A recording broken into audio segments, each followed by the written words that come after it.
भरी कहानी। इस कार्यक्रम में आज लीजिए सुनिए नेहा शर्मा की लिखी कहानी मुस्कान। वाचक स्वर स्वयं नेहा शर्मा का। आज सुनिए इस कहानी का दूसरा और अंतिम भाग।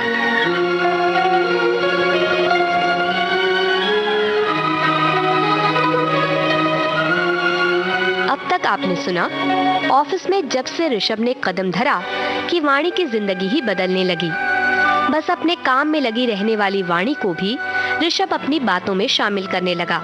वाणी एक ओर इस बदलाव को स्वीकार कर रही थी कि अचानक ऑफिस में ऋषभ ने उसकी सरप्राइज बर्थडे पार्टी रख दी, जहां ऋषभ इस बात से खुश था कि वाणी की डबडबाई आंखें देख हैरान रह गया। ऑफिस के बाद जब किसी तरह चाय के बहाने बात करना चाहा, तो भी वाणी की भरी हुई आंखों से ही सामना हुआ। ऋषभ ने तय किया कि वो किसी भी तरह से वाणी की चुप्पी का राज पता करके रहेगा। अब आगे।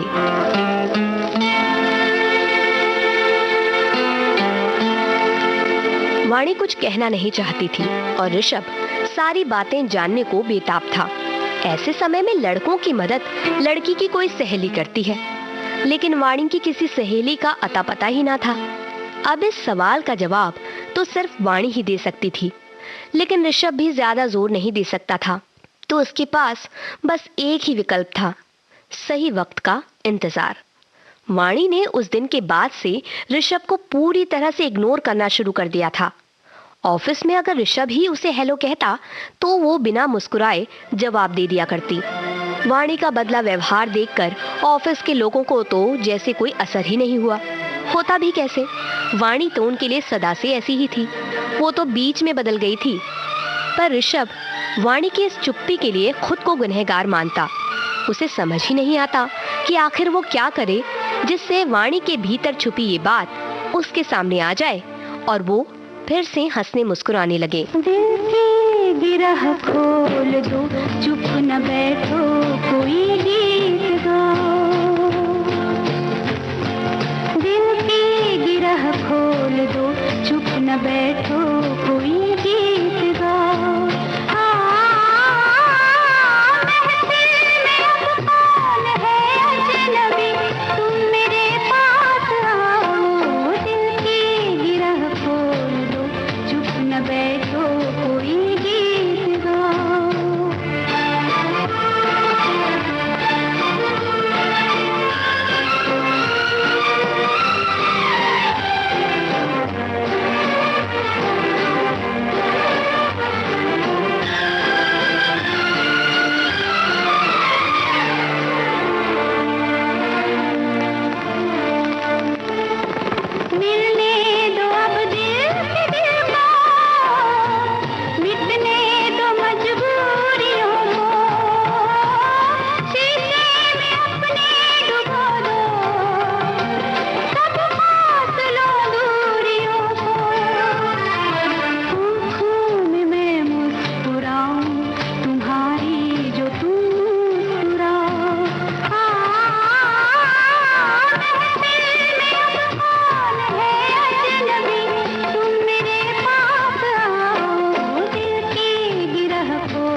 हम तुम रहे अब, कुछ और ही हो गए अब।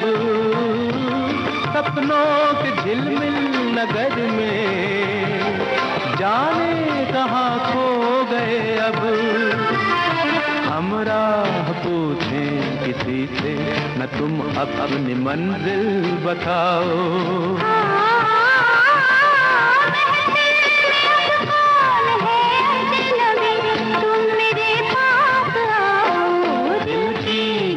खोल दो, चुप न बैठो, कोई गीत गाओ।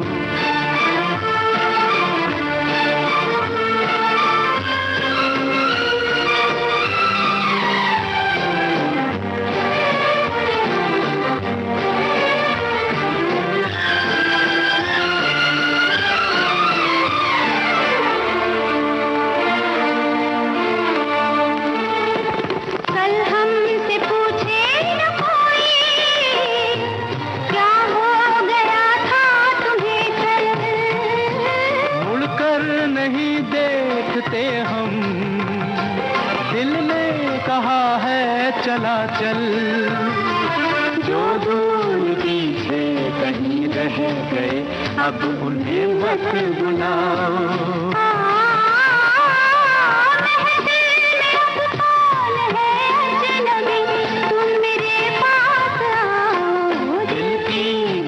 खोल दो, चुप न बैठो, कोई गीत गाओ। कुछ दिनों तक तो यही चलता रहा। एक रोज ऑफिस में बॉस ने अर्जेंट मीटिंग रखी, जिसमें सभी को ऑफिस के समय से पहले आने के लिए कहा गया था। ये जिम्मेदारी ऋषभ की थी कि वो सभी तक ये मैसेज पहुंचाए। मीटिंग में सभी पहुंच चुके थे, जबकि वाणी गायब थी। जब तक वाणी पहुंची तब तक आधी मीटिंग हो चुकी थी।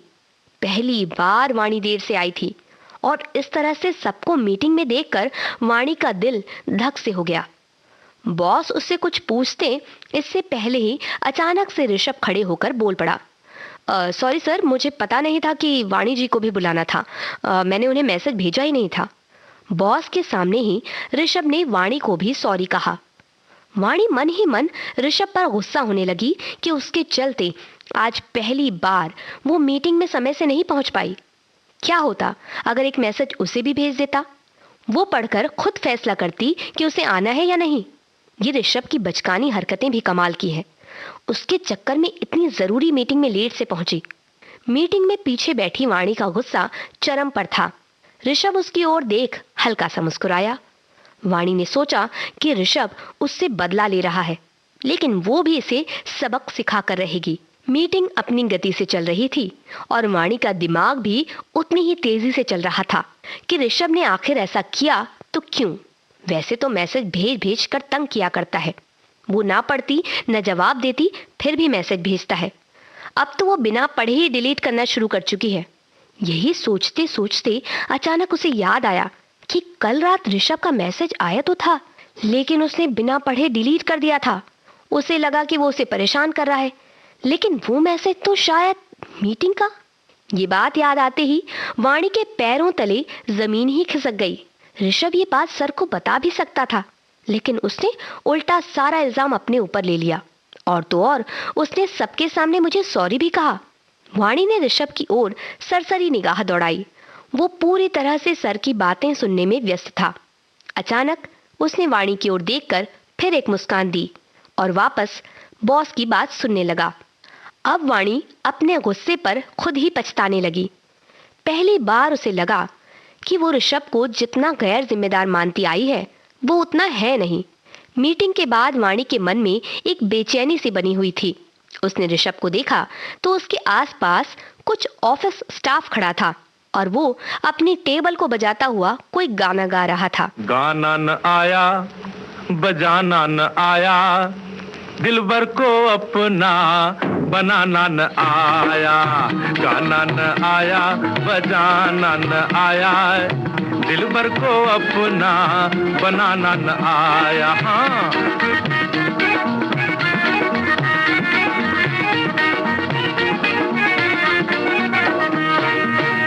कहीं सा है, कहीं रे है, कहीं गामा पाधानी है,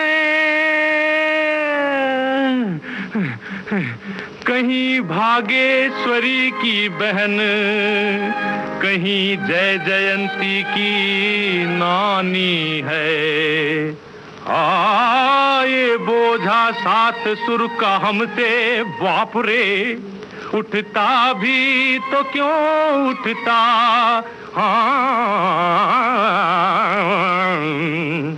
हमें एक सुर भी हिलाना न आया, हमें एक सुर भी हिलाना न आया, दिलबर को अपना बनाना न आया।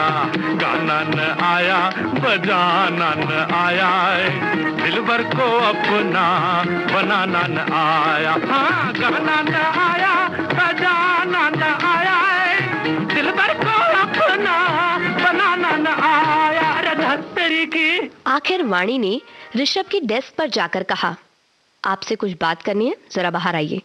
आसपास खड़े कलीग्स ने सोचा कि आज ऋषभ की क्लास लगनी है। एक कलीग ने तो कहा, अब देखो गाना बजाना सब आ जाएगा। सब ठहाका लगाकर हंस पड़े। ऋषभ चुपचाप उठकर वाणी के पीछे चल दिया। ये सब क्या है? आपने झूठ क्यों कहा? मैं नहीं चाहती कि मेरी गलती को कोई अपने सिर ले, लेकिन देखिए ये आपका तरीका होगा। हम तो उस स्कूल से पढ़कर आए हैं जहां दोस्त की मदद के लिए दूसरा दोस्त किसी भी हद तक जाता है। ऋषभ हंसता हुआ बोला, मैं आपकी दोस्त नहीं हूँ। भाई ये तो आप मानती हैं, पर मैं तो आपको अपना दोस्त मानता हूँ, और आप खुद से मेरी दोस्ती भले ही ना होने दे, लेकिन मैं तो आपसे दोस्ती कर चुका हूँ। वैसे आपको जो सॉरी कहा वो लंबे समय से बचा हुआ सॉरी था। सबके सामने कहना था तो मौका पाकर कह दिया, और अब आपकी पूछताछ खत्म हो गई हो तो मैं जरा कुछ काम कर लूं। देखिए मैं सीरियस दिखता नहीं, पर काम पूरा रहता है मेरा। कहकर मुस्कुराता हुआ ऋषभ अंदर चला गया। ऋषभ तो अंदर चला गया, लेकिन उसे जाता देख वाणी कुछ पल को वहीं खड़ी रह गई। दोस्त और दोस्ती, शायद ये शब्द इतनी शिद्दत से उसने पहली बार सुने थे। उसके जीवन में इस रिश्ते की कभी कोई खास आमद ना रही। इंसान जब पेट भरने और जिंदा रहने की जद्दोजहद में डूबा हो तो उसके सामने हर रिश्ता दम तोड़ता है। उसे सालों बाद विनीता की याद हो आई। न जाने उसके और आंटी के कितने एहसान हैं। वो न होती तो शायद आज वाणी सड़कों की धूल छान रही होती। न जाने अब विनीता कैसी होगी। उसके रोजाना शादी कर ले की रट से तंग आकर ही वाणी ने बात ही बंद कर दी थी। आज सालों बाद जब याद आई तो लंच ब्रेक में ही वाणी ने विनीता को कॉल किया। जब रिंग होने लगी तो एक बार को मन हुआ कि फोन काट दे। उसी पल दूसरी ओर से आश्चर्य मिश्रित स्वर गूंजा, हेलो मैडम, आज हमारी याद आ ही गई। वही मैं सोचूं कि मेरा जन्मदिन हो और वाणी कॉल ना करे। भाई हो ही नहीं सकता। जन्मदिन? देख मैं तो भूल गई थी, बस आज तेरी याद आई तो कॉल कर ली। वाणी ने बिना लाग लपेट के सीधे ही कह दिया। बस यही चेक कर रही थी कि इतने सालों में बदल तो नहीं गई, पर बिल्कुल वैसी की वैसी है। तुझे बता दूं, मेरा जन्मदिन भी आज नहीं है बल्कि अगले महीने आएगा। कहकर विनीता ठहाका लगा उठी। वाणी ने सोचा कि विनीता भी बिल्कुल नहीं बदली। वही मस्ती मजाक की आदत और अपनेपन से बात करना। दोनों सहेलियों की बातचीत रोजमर्रा की बातों से भविष्य तक आती गई। इसी बीच विनीता ने अपना चिर परिचित सवाल पूछा, और बता लाइफ में किसी की एंट्री हुई? विनीता, वाणी कुछ कहने को ही थी कि उसे सामने से कैंटीन में आता ऋषभ नजर आया। वो एक पल के लिए खामोश हो गई। बस विनीता को बहाना मिल गया। ओह माय गॉड, इस सवाल पर तूने मुझे फटकारा नहीं। कुछ तो गड़बड़ है, अब तो जल्दी से तुझसे मिलना पड़ेगा। विनीता की बातों से अचानक वाणी होश में आई और बोल पड़ी, ऐसा कुछ नहीं है, बस एक दोस्त कलीग है। अच्छा जी, शुरू में तो सब दोस्त ही होते हैं। चलो भाई, बात यहाँ तक तो पहुंची। विनीता ने छेड़ना शुरू कर दिया और वाणी खुद पर आश्चर्य करती रही कि उसने अचानक इस तरह से बातों का रुख कैसे मोड़ दिया, जैसे कि उसका खुद पर ही कोई काबू न हो। वो ऋषभ को देखते ही जैसे बातों से ख्यालों में मुड़ चुकी थी। अब विनीता के सामने उसकी चोरी पकड़ी गई, लेकिन ऐसी कोई बात तो उसे भी खुद पता नहीं थी कि अचानक ही वो क्या बके जा रही है। खुद को उधेड़-बुन में उलझा पाकर वाणी ने सबसे पहले छेड़ती हुई विनीता को अलविदा कहा। विनीता, मुझे काम है, बाद में कॉल करती हूँ। शर्मा के कहाँ चले हुजूर। उधर विनीता की बकबक जारी थी और उसने तो अब गाना भी शुरू कर दिया। जानू जानू री काहे ठन के है तोरा कंगना, जानू जानू री काहे ठन के है तोरा कंगना। मैं भी जानू री छुप के कौन आया तोर अंगना। अरे जानू री छुप के कौन आया तोर अंगना। मैं भी जानू री।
विनीता का गाना सुनकर वाणी का चेहरा शर्म से लाल होने लगा। ऋषभ सामने से आता दिखा तो वाणी ने सकपकाकर झट से फोन काट दिया। मानो फोन ना काटती तो ऋषभ को सारी बात पता चल जाती। उसे इस तरह से असहज देख ऋषभ ने उसकी ओर देखा तो वाणी ऐसे झेप गई जैसे उसकी कोई चोरी पकड़ी गई हो। वो झट से भागते कदमों से वॉशरूम की ओर चल दी। ऑफिस की छुट्टी के बाद जब वाणी अपनी बस का इंतजार कर रही थी तो उसे दूर से ऋषभ आता दिखा। उसने पहले ही सोच लिया कि वो इस बार उसकी बातों में नहीं आएगी और कड़े शब्दों में उसे कह देगी कि वो उसे उसकी मर्जी के बगैर कहीं नहीं ले जा सकता। वाणी का दृढ़ संकल्प उसके चेहरे पर नजर आने लगा, मगर ऋषभ अपनी बाइक लेकर उसके सामने से ऐसे गुजर गया जैसे कि उसने वाणी को देखा ही ना हो या उसे उसकी परवाह ही ना हो। एक बार को तो वाणी को ये बात पसंद ही नहीं आई, लेकिन फिर उसे खुद ही ये समझ नहीं आया कि उसे भी तो यही चाहिए था। फिर जब ये इस तरह से हुआ तो उसे बुरा क्यों लग रहा है? शायद वो ऋषभ को मना करना चाहती थी, लेकिन उसे तो ये मौका मिला ही नहीं। रात में भी वाणी के दिमाग में यही दो बातें चलती रहीं। जब ऋषभ ने उसे दोस्त कहा तो वाणी ने साफ इनकार कर दिया, लेकिन खुद विनीता के सामने ऋषभ को अपना दोस्त बता बैठी। फिर ऋषभ को देखकर किस तरह से घबरा गई और जब बस स्टॉप पर वो नहीं रुका तो ये बात भी पसंद नहीं आई। आखिर ये सब क्या है जो उसके साथ हो रहा है? कहीं उसे ऋषभ अच्छा तो नहीं लगने लगा? तुम्हें हो न हो मुझको तो, तुम्हें हो न हो मुझको तो, इतना यकीन है मुझे प्यार तुमसे नहीं है, नहीं है मुझे प्यार तुमसे नहीं है, नहीं है। तुम्हें हो न हो मुझको तो, इतना यकीन है मुझे प्यार तुमसे नहीं है, नहीं है मुझे प्यार।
वाणी खुद में ही खोई हुई थी कि देर रात फोन की घंटी बज उठी। उसे अचानक लगा कि ऋषभ का कॉल होगा। फिर उसने सोचा कि ऋषभ ने उसे इतनी देर रात कॉल क्यों किया। आज तो उसे अच्छी तरह से फटकार लगा देगी। ये सोचकर जब फोन देखा तो स्क्रीन पर विनीता का नाम चमक रहा था। खुद पर ही गुस्सा आ गया कि हर बात में ऋषभ को लाना जरूरी तो नहीं। उसके मन की एक खिचड़ी तो पकती ही चली जा रही है। अब उसे खुद पर ही लगाम कसनी होगी। वैसे विनीता से बात करने का मन तो नहीं था, क्योंकि वो अब उसकी सहेली नहीं बल्कि जांच पड़ताल करने वाली किसी सीआईडी ऑफिसर की तरह बात करेगी। लेकिन यहाँ फोन नहीं उठाया तो कल फिर फोन करेगी और उससे ऑफिस में बात करना मतलब मामला और बिगाड़ना। यही सोचते हुए फोन उठा लिया। सो गई थी क्या? रात में उल्लू और चमगादड़ ही जागते हैं, वाणी बिफरती हुई सी बोली। बेटा, प्यार के पंछी भी रातों में जागते हैं। तू अपनी बात कर रही है? अरे भाई, हमारी तो बस गई गृहस्थी। 3 महीने हो गए शादी को, तू फोन उठाए तो बुलाए कोई। अरे वाह, सुबह क्यों नहीं बताई? बहुत बधाई हो, आंटी तो बहुत खुश होंगी तेरे लिए। अचानक वाणी की बातों से बहन का सा प्यार झलकने लगा। तेरी आंटी क्या खाक खुश होंगी? लव मैरिज की है मैंने। तू आती तो मम्मी मान भी जाती। खैर वो छोड़, तू तेरा बता। मेरा क्या विनीता, जैसा तू सोच रही है वैसा कुछ नहीं है। तू अच्छी तरह जानती है कि मेरी जिंदगी में ऐसा कुछ नहीं हो सकता। मुझे तो ये समझ नहीं आ रहा कि तू मेरी हालत देखने के बाद भी आंटी के साथ और खुद के साथ ऐसा कैसे कर सकती है। वाणी, तू भी माँ की भाषा बोल रही है। इतनी पढ़ी लिखी है, कम से कम तू तो समझ। जिंदगी सिर्फ ब्लैक एंड व्हाइट नहीं होती है। एक इंसान की करनी के लिए हम सबको गुनहगार नहीं बना सकते। बल्कि मैं तो कहती हूँ कि तू खुद को क्यों बांधती है? क्यों नहीं हो सकता तेरी जिंदगी में वो सब? आखिर क्या गुनाह है तेरा? तू क्यों खुद को माफ नहीं करती? वो आदमी, बस कर जा विनीता, सिसक कर रोती वाणी ने तकरीबन फुसफुसाते हुए कहा। दोबारा मुझे फोन मत करना। फोन एक और फेंक। वाणी फूट फूट कर रोने लगी। विनीता की बातों ने वाणी के अंदर एक सैलाब सला दिया। खेलते हो बार बार किस लिए, मिट्टी से खेलते हो बार बार किस लिए, टूटे हुए खिलौनों से प्यार किस लिए, टूटे हुए खिलौनों से प्यार किस लिए, मिट्टी से खेलते हो बार बार किस लिए, मिट्टी से खेलते हो बार बार किस लिए।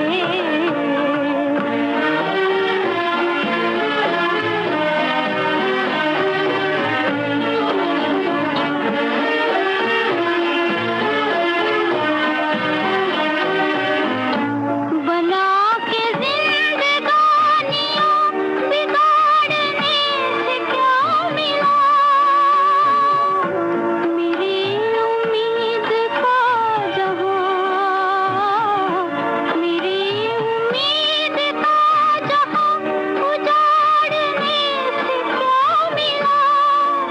आई थी 2 दिनों की ये बहार किस लिए, मिट्टी से खेलते हो बार बार किस लिए, मिट्टी से खेलते हो बार बार किस लिए।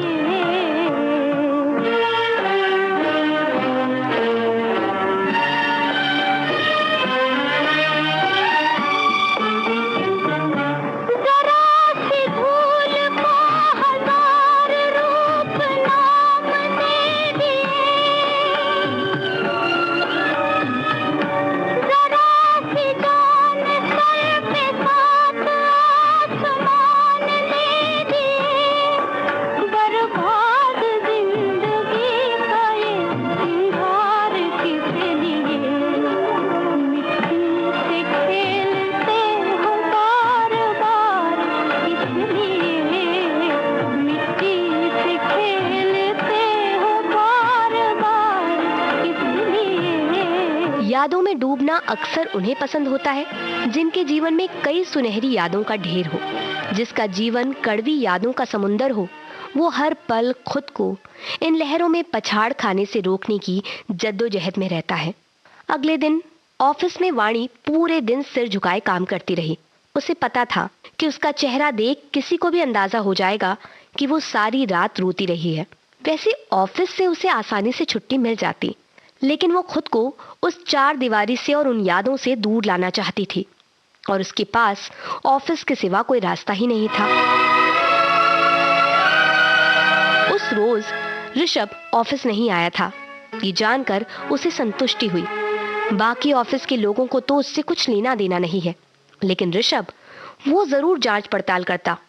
न जाने उसके जीवन में ऐसे दोस्त अपने आप कैसे टपक पड़े जो उसकी मर्जी के बिना सारे काम करते हैं। अब चाहे कुछ हो जाए, उसे ऋषभ से भी दूरी बनानी होगी। उसकी जिंदगी में वो सब दोबारा नहीं होगा। वैसे अब खोने के लिए उसके पास है भी क्या?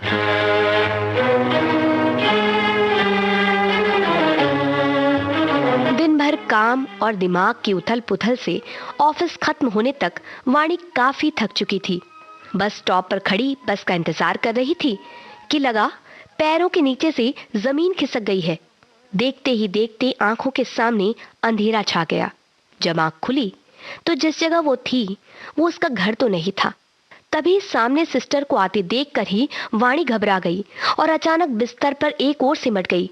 जैसे ही सिस्टर पास आई, वाणी ने लगभग चिल्लाना शुरू कर दिया, वो मर जाएगी, उसको बचा लो, उसका खून निकल रहा है, बहुत निकल रहा है। सिस्टर ने उसे शांत करने की कोशिश करते हुए कहा, हाँ हाँ उसका इलाज डॉक्टर कर रहे, तुम दवाई ले लो।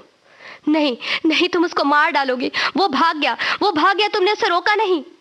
सिस्टर और वाणी की आवाज सुनकर बाहर बैठा ऋषभ भी अंदर आ चुका था। ऋषभ ऑफिस के काम से ही बाहर गया था और जब लौट रहा था तो बस स्टॉप पर भीड़ देख पहुंच गया। वाणी को बेहोश देख वो उसे तुरंत अस्पताल ले आया था। सिस्टर ने ऋषभ को वाणी की ओर आने का इशारा किया। ऋषभ को पास देखते ही वाणी उसका हाथ पकड़कर चिल्लाने लगी, ऋषभ उसको रोका नहीं, इसने उसको रोका नहीं। कहते कहते वाणी अपनी सुध खो बैठी। वाणी को उस तरह देख ऋषभ भी हैरान रह गया। सिस्टर ने वाणी को एक इंजेक्शन लगाया और ऋषभ को बाहर बैठने का इशारा किया। सिस्टर ने उसे समझाया कि कई बार बहुत ज्यादा तनाव के कारण पेशेंट के साथ ऐसा होता है, लेकिन वाणी की हालत देख ऋषभ की आंखें नम हो गई थी। तुझसे नाराज नहीं जिंदगी, हैरान हूँ मैं, ओ हैरान हूँ मैं, तेरे मासूम सवालों से परेशान हूँ मैं, हो परेशान हूँ मैं, तुझसे नाराज नहीं जिंदगी, हैरान हूँ मैं, हो हैरान हूँ मैं, तेरे मासूम सवालों से परेशान हूँ मैं, ओ परेशान हूँ मैं।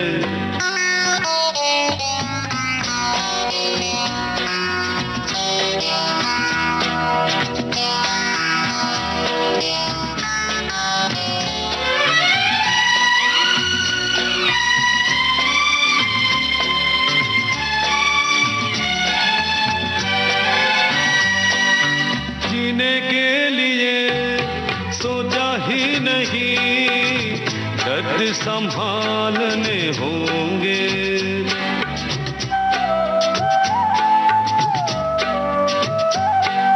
जीने के लिए सोचा ही नहीं, दर्द संभालने होंगे, मुस्कुराए तो मुस्कुराने के कर्ज उतारने होंगे, हो मुस्कुराऊं कभी तो लगता है जैसे होठों पे कर्ज रखा है, ओ तुझसे नाराज नहीं जिंदगी, हैरान हूँ मैं, ओ हैरान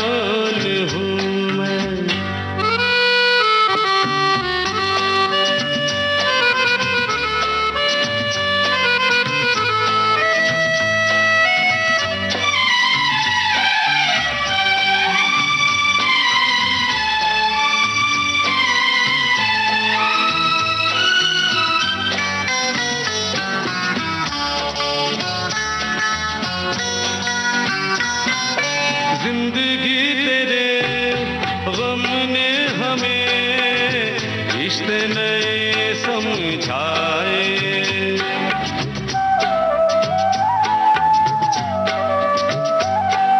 जिंदगी तेरे गम ने हमें रिश्ते नए समझाए।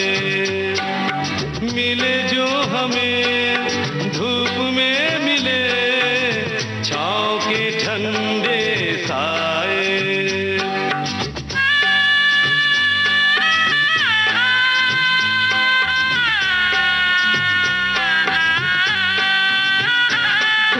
तुझसे नाराज नहीं जिंदगी, हैरान हूँ मैं, ओ हैरान हूँ मैं।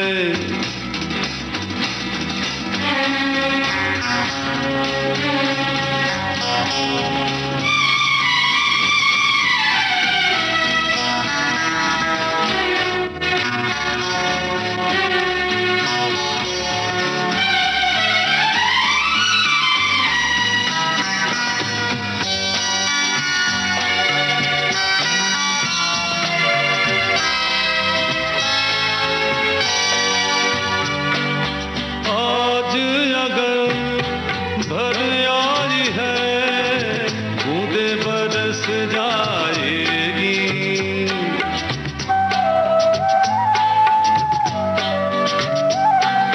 आज अगर भर आई है बूंदे बरस जाएगी। कल क्या पता इनके लिए आंखें तरस जाएगी।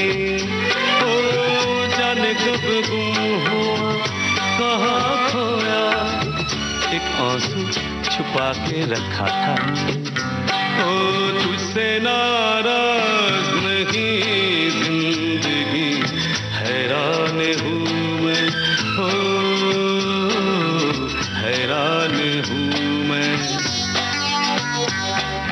तेरे मासूम सवालों से परेशान हूँ मैं, ओ परेशान हूँ मैं, ओ परेशान हूँ मैं, ओ परेशान हूँ मैं। Hello mister.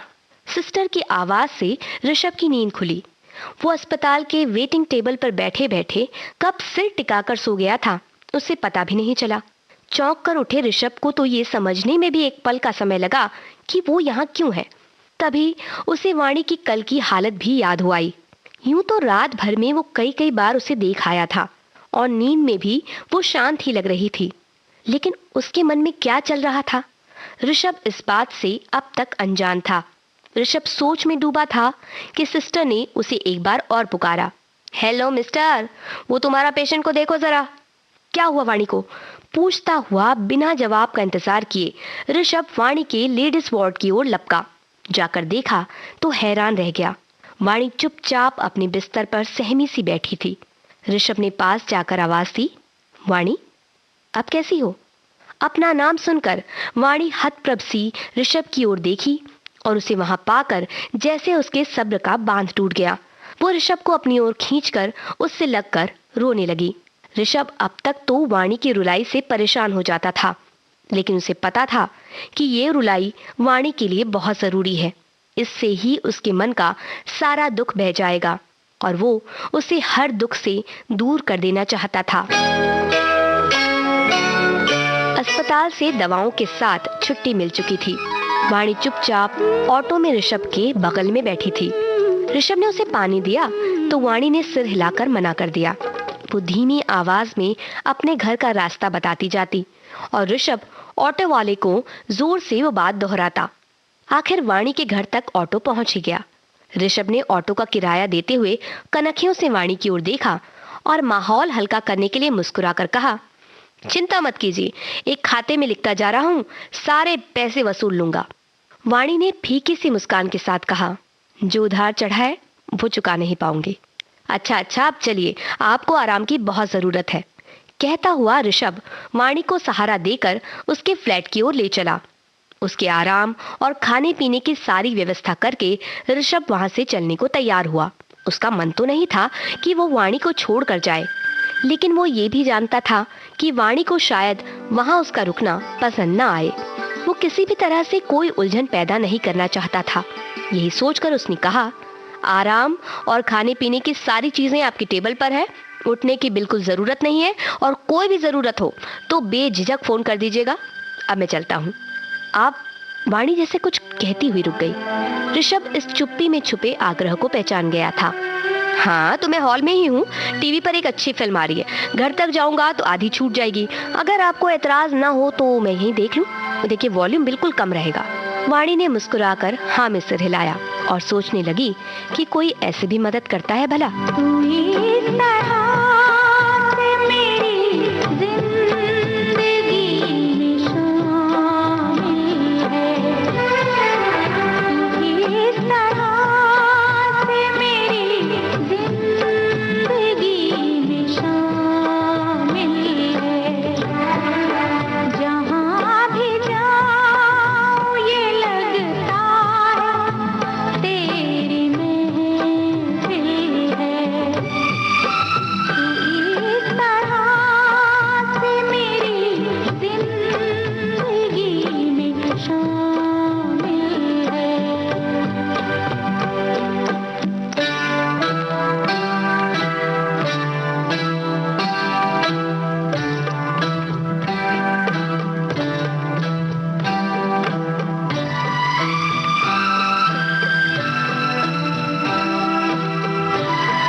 टीवी चलाकर ऋषभ तो कब का सो चुका था। यूं भी 2 रातों की थकान से शरीर बोझल था। इसी बीच जब फोन बजा तो वो चौंक कर उठा। वाणी ने ही कॉल किया था। फोन उठाने के बजाय सीधे नॉक करके उसके कमरे में पहुंचा। देखा तो वाणी के सामने एक संदूक खुला है और वो बिस्तर पर बैठी है। ये इतना बड़ा संदूक आपने उठाया? देखिए, अभी आपको आराम की जरूरत है, ऋषभ ने चेताया। वाणी ने थकी सी आवाज में कहा, वाकई अब आराम की जरूरत है। आपकी फिल्म का मजा किरकिरा तो नहीं करना चाहती, पर कई दिनों से आपके मन में मुझे लेकर सवाल है जिसका जवाब अब तक आपके पास नहीं है। अगर मैं जवाब दे दूं आपको तो मेरा सारा उधार चुकता हो जाएगा ना? ऋषभ हैरान सा वाणी की बात सुनते हुए अचानक उसके मजाक पर मुस्कुरा भी नहीं पाया, पर उसके मुंह से निकला, हाँ, वो जवाब जरूरी है। शायद मैं खुद पूरी बात नहीं बता पाऊंगी, लेकिन अब तुमसे ज्यादा कुछ छुपा भी नहीं है।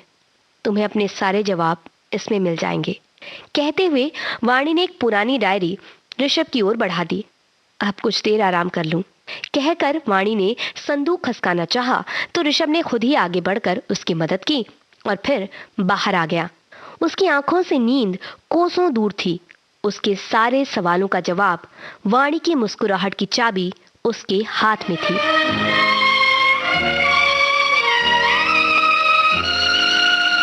सारी रात वाणी की डायरी पढ़ते हुए ऋषभ को यह अंदाजा हुआ कि वो किस हद तक खुद को संभाले हुए है। जन्मदिन का पन्ना पढ़ते हुए ऋषभ के हाथ कांप गए और आंखों से आंसू झरने लगे कि उसे खुद पर गुस्सा आने लगा। किस तरह उसने वाणी की सबसे बुरी याद को ही कुरेद कर रख दिया था। वाणी के लिए ये एक शोक से भरा दिन था। इस दिन वाणी ने अपने पूरे परिवार को एक साथ खो दिया था और उसे अपने जिंदा बच जाने का मलाल था। और ऋषभ चाहता था कि वाणी उस दिन को सेलिब्रेट करे। कम से कम एक बार जान तो लेता कि अब तक उसने ऑफिस में अपना जन्मदिन क्यों नहीं मनाया। लेकिन इसके बाद वाणी की जिंदगी में आया तूफान इससे भी बड़ा था। जब उसे पता चला कि उसकी माँ ने जिस व्यक्ति से प्यार किया उसी ने उनकी जान ले ली। ये केस विनीता की मम्मी ने लंबे समय तक लड़ा भी, लेकिन एक रुतबेदार इंसान के सामने आम इंसान कब तक लड़ पाएगा। वाणी को उस इंसान से ही नहीं बल्कि प्यार से ही नफरत हो आई थी। वाणी की जिंदगी की ये डायरी उसके अकेलेपन की साथी थी, जिसने उसके साथ बहुत सी कड़वी यादों को बांटा था। इसे पढ़ते पढ़ते ऋषभ की आंखें भर आई थी। वो एकाएक उठा और वाणी के कमरे की ओर बढ़ गया। अब वो वाणी को एक पल के लिए भी अकेला नहीं रहने दे सकता था। तुम अगर साथ देने का वादा करो, मैं यूं ही मस्त नगमे लुटाता रहूं। तुम मुझे देख कर मुस्कुराती रहो, मैं तुम्हें देख कर गीत गाता रहूं। तुम अगर साथ देने का वादा करो, मैं यूं ही मस्त नगमे लुटाता रहूं।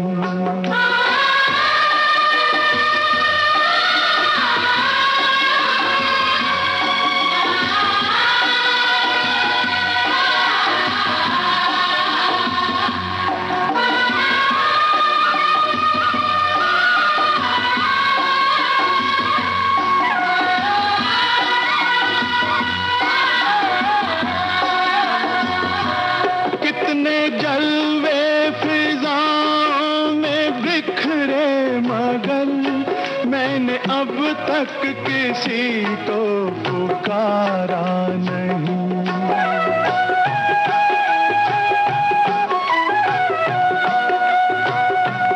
तुमको देखा तो नजरें ये कहने लगी, हमको चेहरे से हटना गवारा नहीं। तुम अगर मेरी नजरों के आगे रहो, मैं हर एक शय से नजरें चुराता रहूं। तुम अगर साथ देने का वादा करो, मैं यूं ही मस्त नगमे लुटाता रहूं।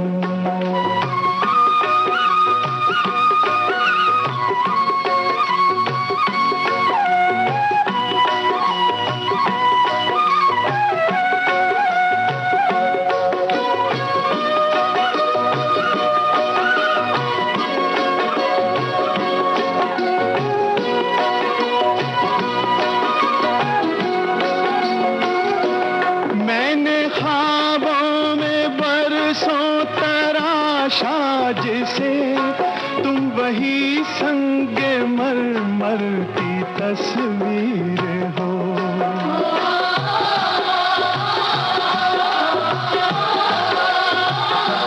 तुम ना समझो तुम्हारा मुकद्दर हूँ मैं समझता हूँ तुम मेरी तकदीर हो। तुम अगर मुझको अपना समझने लगो, मैं बहारों की महफिल सजाता रहूं। तुम अगर साथ देने का वादा करो, मैं यूं ही मस्त नगमे लुटाता रहूं।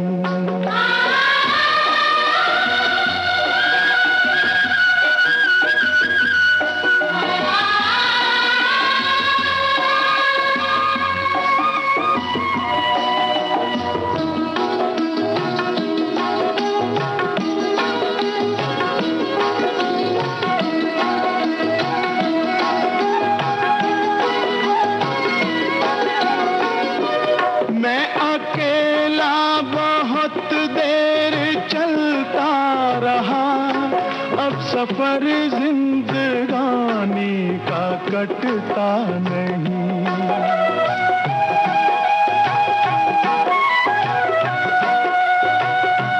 जब तलक कोई रंगी सहारा न हो, वक्त का फिर जवानी का कटता नहीं। तुम अगर हम कदम बनके चलती रहो, मैं जमीन पर सितारे बिछाता रहूं। तुम अगर साथ देने का वादा करो, मैं यूं ही मस्त नगमे लुटाता रहूं। तुम मुझे देखकर मुस्कुराती रहो, मैं तुम्हें देखकर गीत गाता रहूं। ऋषभ वाणी के सामने बैठा था और वाणी उसे देख रही थी। रोजाना ढेरों बातें करने वाला ऋषभ आज खामोश बैठा था। फिर हिम्मत जुटा वो बोल पड़ा, मैं तुमसे एक ऐसी बात कहने वाला हूँ जो शायद तुम्हें नागवार गुजरे, या उसे सुनने के बाद तुम मुझे यहाँ से निकाल दो। पर मेरी बस एक ही गुजारिश है, मेरी पूरी बात सुन लेना, फिर तुम जो भी फैसला करो मुझे मंजूर होगा। वाणी ने हामी में सिर हिलाया। ऋषभ ने आगे बढ़कर उसका हाथ थामा और कहने लगा, तुम्हें मेरी वजह से जो भी दुख पहुंचा उसके लिए माफी मांगना बहुत छोटा है। तुमने आज तक जो भी सहा वो कोई नहीं कर सकता, पर मैं चाहता हूं कि अब से तुम कुछ ना सहो। हर मुश्किल को छोड़कर तुम बस खुश रहो, मुस्कुराती रहो और मेरे साथ रहो। अगर तुम चाहो तो मैं वादा करता हूं कि तुम्हारे चेहरे पर मुस्कुराहट सजाने की हर कोशिश मैं करूंगा। अब तुम जो चाहो कह सकती हो। कहकर ऋषभ ने वाणी का हाथ छोड़ना चाहा, लेकिन वाणी ने वापस उसे थाम लिया और बोली, मैं शायद ये सब ना कर सकूं अगर तुम्हारा साथ ना हो। मैं इन सारी चीज़ों से बाहर आना चाहती हूँ, जीना चाहती हूँ, पर मैं तुम्हारी तरह हर बात पर मुस्कुरा नहीं सकूंगी। शायद कहीं कम पड़ जाऊं, पर मैं पूरी कोशिश करूंगी। ये तुमने हाँ कहा है ना? ऋषभ के सवाल पर मुस्कुराती हुई वाणी की आंखों से आंसू छलक गए। उसने हाँ में सिर हिलाया। ऋषभ ने उसे गले लगाते हुए कहा, माँ तुमसे मिलकर बहुत खुश होंगी। माँ? तुम्हारी माँ? नहीं, हमारी माँ। वाणी ने ऋषभ के कांधे पर सिर टिका दिया। अब उसने अतीत की जंजीरों से आजाद होने का फैसला कर लिया था। अब उसने अपनी मुस्कान हासिल कर ली थी। तेरा साथ है तो मुझे क्या कमी है, तेरा साथ है तो मुझे क्या कमी है, अंधेरों से भी मिल रही रोशनी है, तेरा साथ है तो कुछ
नेहा शर्मा की लिखी कहानी मुस्कान का दूसरा और अंतिम भाग आपने सुना। संपादन आकांक्षा सिंह, प्रस्तुतकर्ता रमेश गोखले।